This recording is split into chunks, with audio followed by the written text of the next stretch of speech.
मेरे सभी देशवासियों को जुड़े हुए नमस्ते। आज काफ़ी दिनों के बाद एक वीडियो लेके आया हूँ आप सभी के बीच में अपने विचार को रखने के लिए।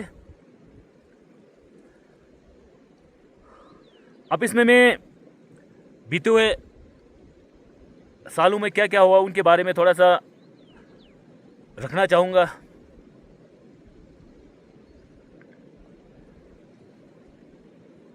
और सबसे पहले तो मैं मोदी सरकार को थैंक यू कहना चाहूँगा जिन्होंने लद्दाख को यूटी बनाया। हमारा बहुत ही पुराना डिमांड था ये, और साथ में डिस्ट्रिक्ट बनाया है 5, तो उसके लिए बहुत बहुत धन्यवाद। और मैं खासकर मैं लद्दाख का हूँ तो मैं लद्दाख में ज़ांस्कर का रहने वाला हूँ, तो ज़ांस्कर के विकास के बारे में मैं बताऊँगा। यहाँ पर बीते हुए सालों में क्या क्या काम हुआ और मोदी सरकार ने क्या क्या काम किया। यहाँ पर मोदी सरकार ने एनपीटी रोड बनाया, नीमू दर्चा रोड, बहुत ही शानदार। और ये रोड है पूरा देश को डेडिकेटेड है। हमारे सीमाएं इस रोड से सुरक्षित होंगे, सामान और हमारे देश के जवानों को सामान जो कुछ है इस रोड के ज़रिए जल्दी पहुंचेगा और कम समय लगेगा। उसके लिए बहुत बहुत धन्यवाद। ये एक बहुत ही अच्छा विकास और देश के लिए एक धरोहर की तरह है जहाँ तक मैं सोचता हूँ। और ज़ांस्कर को आप लोगों ने टावर दे के कम्युनिकेशन कनेक्शन दिया है। हर गांव में आज के डेट में टावर ने लगा है, हर गांव में फ़ोन चल रहा है। और ज़ांस्कर में आज लाइटें के लिए पोलें लगा रहा है, इलेक्ट्रिसिटी के लिए। और जल जीवन मिशन के तहत हर घर में पानी दिया है। और यह बहुत बड़ी उपलब्धि है, ये कम नहीं है। और ज़ांस्कर को स्पेशल आप लोगों ने डिस्ट्रिक्ट बनाया, उसके लिए बहुत बहुत धन्यवाद। तो आप लोगों ने डिस्ट्रिक्ट बनाया तो मैं बहुत धन्यवाद साथ में डिमांड करना चाहूँगा, जब आप डिस्ट्रिक्ट ऑफिशियली अनाउंस होगा तो ज़ांस्कर को साथ में अलग से एक हिल कौंसल दीजिए। हिल कौंसल की ज़रूरत है, क्योंकि जिस के लिए हमने ये डिस्ट्रिक्ट का डिमांड किया है कि करगिल के साथ है, एक तो दूर डिस्टेंस है और दूसरा और करगिल के दबाव के कारण। और जब तक डिस्ट्रिक्ट बनने के बाद अलग ज़ांस्कर को हिल कौंसल नहीं देता तो डिस्ट्रिक्ट का उतना फ़ायदा नहीं हुआ जितना हो सकता है, जितना होना चाहिए उससे।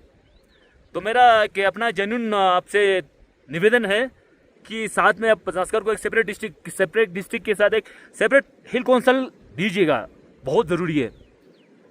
हाँ, अभी साथ में मैं बात करना चाहूँगा लद्दाख के चलती डिमांडों के बारे में। अभी लद्दाख में मोदी सरकार ने एक यूटी दिया। यूटी देने के बाद फिर लोगों का डिमांड उठा हमें 6 शेड्यूल चाहिए, और 6 शेड्यूल के बाद वो डिमांड चेंज होकर आपका स्टेटहुड पे पहुंचते हो।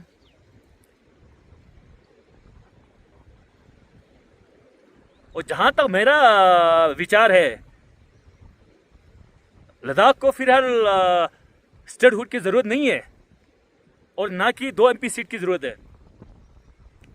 लद्दाख को आज की डेट में एक ऐसा सेफ गार्ड चाहिए जो लद्दाख के कल्चर को बचाएं और लद्दाख के ज़मीन और लैंड को बचाएं और हमारे जॉब को बचाएं। जो लद्दाख में जॉब क्रिएट हो रहा है जो लद्दाखी को मिले, जो लद्दाख का ज़मीन लद्दाखियों को मिले और हमारा कल्चर जिंदा रहे। बस अब ऐसा एक सेफ गार्ड की ज़रूरत है। अब मैं जहाँ तक मुझे समझ है स्टेटहुड जो हम डिमांड कर रहे हैं, तो स्टेटहुड अगर आज तक तो फिलहाल तो स्टेटहुड की ज़रूरत नज़र नहीं आ रहा है। स्टेटहुड क्या है? यदि लद्दाख स्टेटहुड बनता है तो स्टेट के अंदर नौकरी करने एम्प्लॉयमेंट है, जो नौकरी कर रहा है तो उन्हें सैलरी स्टेट को देना है। तो लद्दाख में हमें आज पता है हम इतना रेवेन्यू कहाँ से जनरेट करेंगे, इतना हमारे स्टेट के अंदर जो काम कर रहे हैं, नौकरी कर रहे हैं, उन्हें हम सैलरी कहाँ से देंगे? अब यदि सेंटर को, स्टेट गवर्नमेंट को अपने स्टेट को चलाना है तो उनका सैलरी तो भाई आम जनता से निकलेगा। टैक्स लगना शुरू होगा, सेंटर का टैक्स अलग, स्टेट का टैक्स अलग, और सारे टैक्स लाना शुरू होगा। ज़मीन का टैक्स अलग, जिन्होंने दबा के ज़मीनें पकड़ के रखा है उन पे भी लगेगा टैक्स। यदि अब स्टेट से नुकसान ज़्यादा है जो स्टेट के अंदर नौकरी करने वालों को, तो उनका सैलरी मेरे ख्याल से जो पहले आज के डेट पे उससे सैलरी कम हो जाएगा, क्योंकि आप लोगों ने पहले नौकरी किया स्टेट में, तो हमें पता है आपको जिस टाइम पे सैलरी आना था 1-2 तारीख को आता नहीं था, कभी कभार 2-2 महीना, 3-3 महीना, 1-1 महीना लग जाता था। और जो सीए क्लाइम है, हॉस्टल फैसिलिटीज़ का फीस है, जो बच्चों के लिए पैसा मिलता है स्कूल के लिए और जो ट्रांसपोर्टेशन के लिए, वो सारे नहीं मिल पाता था। अब उन्हीं लोगों को मिलता था जिनका थोड़ा हाथ लंबा होगा, आम लोगों को नहीं। आज के डेट में हर किसी को सीए मिल रहा है, हर किसी को मिल रहा है वो जो सीए हो गया, अलाउंसेस हो गया, सारे। यह बहुत बड़ी बात है अपने आप में ही। महीने के लास्ट में 31 तारीख को जिसमें दिन सैलरी आना हो उसी दिन आ जाते हैं आपके अकाउंट में। तो ये सारी चीज़ें नुकसान है स्टेट से। अब उदाहरण के लिए देख लीजिए, यदि हमारे लद्दाख में ट्रक आता है सामान भर भर के बाहर की स्टेटों से, वापस जाते समय खाली जाता है, और बाकी के स्टेटों में ऐसा नहीं है। मैक्सिमम स्टेटों में वहाँ से भर के आता है सामान, तो यहाँ से भी भर के जाता है कुछ ना कुछ, क्योंकि रेवेन्यू जनरेट होता है। और हमारे पड़ोसी स्टेट को ही देख लीजिए, हिमाचल सबसे ज़्यादा इंडिया में इलेक्ट्रिसिटी जनरेट करते हैं। कम से कम अपने पूरे आधे देश को हिमाचल से लाइटें जाता है, बिजली, आधा दिल्ली को लाइट जाता है। तो उन्हें बिजली के ज़रिए बहुत सारे रेवेन्यू जनरेट होता है। फिर भी आज की डेट में आप हिमाचल के जब न्यूज़ देखते हो तो आपको पता चलता है कि हिमाचल सरकार पैसे का कमी है। बहुत सारे अभी न्यूज़ में आप लोगों ने देखा होगा, जहाँ जहाँ बाढ़ आया उन्हें प्रॉपर वो सारी चीज़ें नहीं मिल पा रहा है, इतना रेवेन्यू जनरेट होने के बाद भी। और हम कहाँ से रेवेन्यू जनरेट करेंगे, वो चीज़ें हमें सोचना ज़रूरी है। अब ये लीडर लोगों का अपना सोच है भाई, अब हमें पब्लिक को सोचना है हमें क्या चाहिए। अब लीडर किसी को एमएलए बनना है, किसी को मुख्यमंत्री बनना है, आम जनता को तो नहीं बनना है ना ये सारी चीज़ें। तो मेरा अपना विचार है, बहुत सारे लोगों को गलत लग सकता है, इसमें कोई बुरी बात नहीं है, तो उससे मुझे फ़र्क नहीं पड़ेगा, क्योंकि किसी को गलत लग रहा है तो मैं सही बात बता रहा हूँ, अपने विचार आप लोगों के सामने रख रहा हूँ।